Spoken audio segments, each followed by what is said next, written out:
Okay, so this morning we're talking with Ruby Samuels, and Ruby is a resident here at Brisbane Common Ground.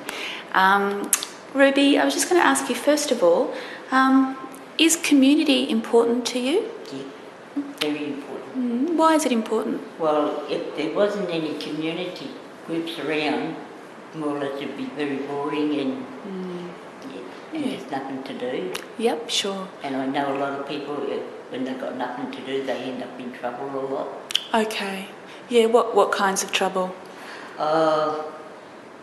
They just get in with the wrong crowds and just, because they're so bored. Yeah, okay. So what kinds of communities do you belong to? I belong to the Forgotten Australia. Mm-hmm. I belong to the community one down at West End. I help do the painting thing when I can. Mm-hmm. There's stuff at Lotus Place I do, but because of the funding, it's getting less and less, and less people coming, so they get less and less funding again. Okay. And all the things what we used to do, we can't do because of the fundings. Okay, so what kinds of things could you do before that you can't do now because of the funding? Go out in groups, like somebody like Tony used to pick us up and take us places and that, or he takes us with a train or something like that, and we get used to being in a group on a train and that. Because with some people with disability, they seem to pick on them a lot more. Okay. So, yeah.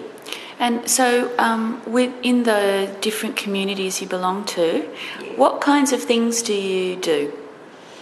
Well, a lot of times I go to a doctor's appointment and that, but on Mondays here they got arts classes here. Yep. They have to wait for some funding to get the whiteboards for us to do it on and that. I go to Lotus as much as I can, like there's lunch on Lotus, but because a lot of funding's disappeared, they can't do. See, that's when they used to take us out a lot and that, and they can't do that now. Yeah. Okay. And it's mainly money for education and to endure life. And we used to have a lot of different people come in, like the help, the diabetes people and all that. We don't have any of that anymore. Okay. And there's a lot of people feel that they're not getting heard anymore because the redress that's all been, it's just taking a lot of stuff away from the people who really need it.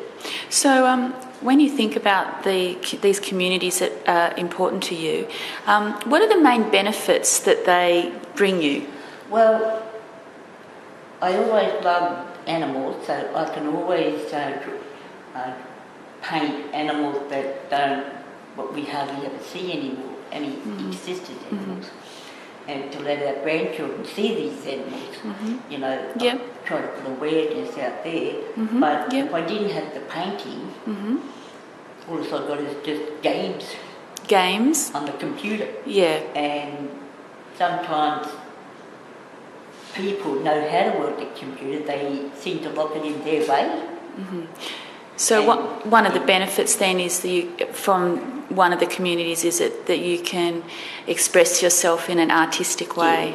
Art and also just be around that's in common ground and trying to meet up with the people and trying to have a kind of a friendship or something like that. Yeah. We do it through art, and we've got some other hobbies around here, but I just can't be all of them at once because I've got a lot of doctor's appointments now. And then there's Lotus Place. I like being around the people because they know what you've been through because they've been through different kind of experience. And people can talk about it to each other. But there's getting not many people there because it's not interested anymore. You don't go out, you just stay there and do computer, or on Thursday you paint. So I go to that one as much as I can. And Okay. Ruby, just thinking generally about community, you know, for people living in a big city like Brisbane, do you think that people are connected enough to communities these days? no. Why do you think that is? Well, because the government said that they had to take a lot of money away from a lot of places, and the ones who really needed it, well, a lot of people need all the different ones, but it's just something, instead of just staying home or staying at places and just being in your room, or watch TV or something, you need to get out, you need to do things and just don't worry about all the pain you're in or how sick you are or anything. Sure. And how do you think then, what do you think we can do to improve that sense of feeling safe and belonging to a community for people? Well, that's how people get to know each other. That's how people seem to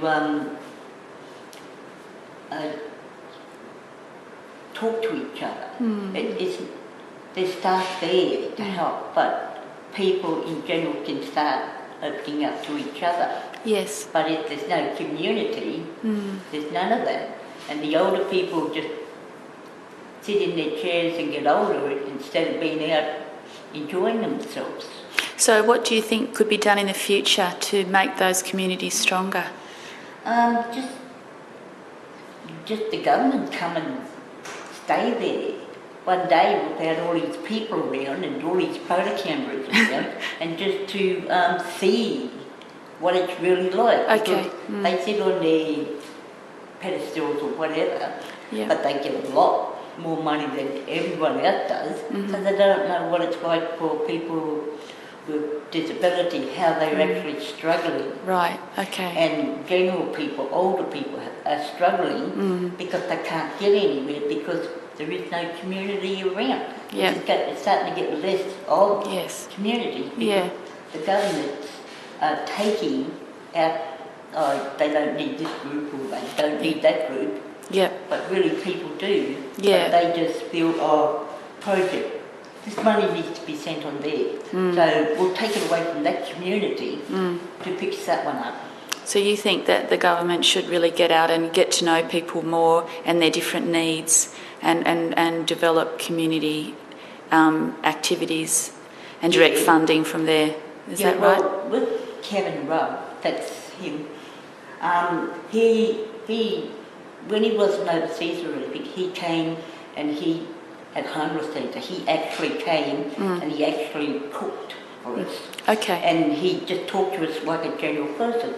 And there wasn't cameras around or anything like that. Yeah. He was just being himself. Yeah. And then when he's not there, his team, the young team, come around and do the hot dogs and the drinks, and they talk to the people. Okay. And that's at homeless centre, and so you good, feel that, that's a good way for politicians. There's no cameras, there's no important people around. It's just him and his team. Yep. Cooking sausages and handing out drink. And I don't know if he realises that he actually helps it. Even if they don't talk to him, they see him. Yeah. That there's no big cameras and none this and that, and try to be who he isn't. See, because some governors try to be who they are. Okay, that's interesting. Thanks, Ruby. Thanks for your comments today. Okay.